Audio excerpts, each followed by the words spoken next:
Hi there, it's John Elliott here again. Today I'm going to be using my very gigged and battered Yamaha Pacifica. I think it's the best starter guitar or practice or spare guitar you can possibly have in the universe. This one goes with me absolutely everywhere. It's brilliant. And what I'm going to do with this is show you a bit about the major scale and basic chord theory and how to start yourself off learning a few of the major and minor chords and what notes are in them and why you're using them, etc. So the first thing I'm going to do is I'm going to base everything around the A major scale to make it easier.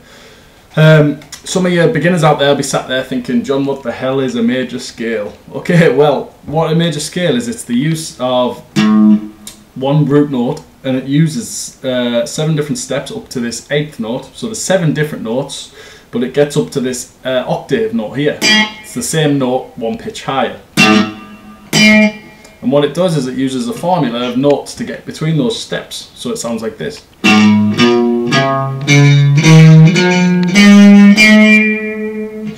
It's very kind of easy on the ear sound. And how you find this, if you're on one string, say I was starting with this A string, you use a formula, tone, tone, semitone, tone, tone, tone, semitone. Again, for the people out there who are thinking, what is a tone and what is a semitone? What it is, on a guitar, simple layman's terms, if I want you to move a semitone, I want you to move 1 fret. So it sounds like this. Sounds like Jaws kind of thing. So it's a slight change in the pitch of the note. A full tone is moving 2 frets usually.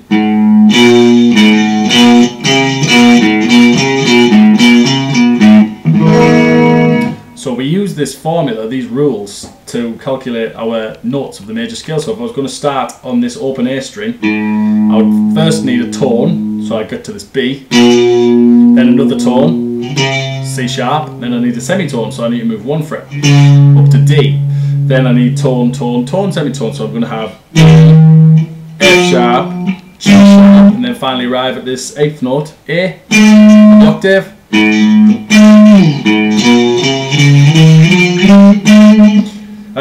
From a guitarist's practical point of view, we don't want to be playing that like a guitar solo like this, you know. So you want to put it into a logical position. So you're going to go horizontally up the neck. So you're going to find those notes again.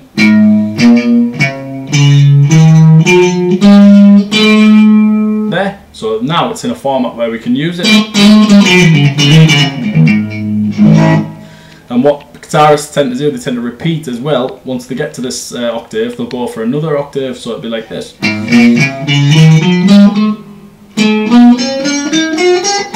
Same notes again, just get into another register higher. How we derive a major and a minor chord from this is using intervals of the scale. Intervals? Oh, what's an interval? Okay, so an interval is each step of these notes. So if I was going from the first note, it would be this A. If I want to play the second, I'd play the second note, which in A is B. So it'd be, there's the first and the second. Or the first and the third was A and C sharp.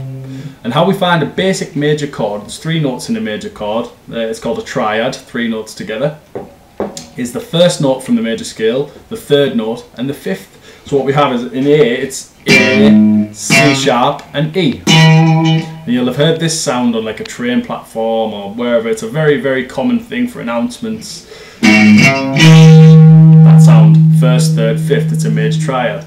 All those notes played together create the sound of a major chord. So here we go with A, C sharp, and E. So on the standard A chord on your guitar, which you'll have all learned, you have these. You have the A notes. Some of the notes get repeated. You have the E notes, and then C sharp. But all those 3 notes from the major triad are in there. So now you've grasped the concept of it. So if we're in G, for instance, you'd have G, B, and D, because it would be the 1st, 3rd, and the 5th there of this pattern. So this pattern of tone, tone, semitone can be moved to any scale, any note, anywhere on the guitar. So we can have a C sharp major scale, for instance. Anything. you can apply that logic to it. So if we wanted a G, it'd be G, B and D, like you say. Same thing, you get the major chord. So how are we going to get a minor chord? Well, we go back to this first, third and fifth. And what we're going to do is flatten the third. And what that means is you're going to basically flatten the third note by a semitone. So you're going to make it lower by a semitone. So it's going to go... So instead of this, it's going to sound like this. Instantly sounds darker. So there's first, flattened third and fifth. So imagine you're on the train platform. Your train's leaving. Your train's gone. An easy way to distinguish between major and minor is major sounds happy and minor sounds sad. So there we go, major chord. Minor chord with this flattened third. Yeah? Okay. So the basic things to do, I mean, try that and see how you think, and I'll post some more extensive lessons on 7th chords, 9th, 6s, 13ths, and everything can be built from this major scale. So learn this major scale pattern. Again, I'll play it slowly for you. So it's...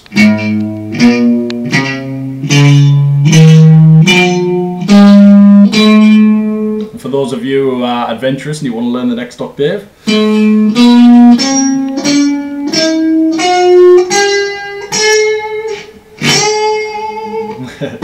okay, stay tuned, see ya.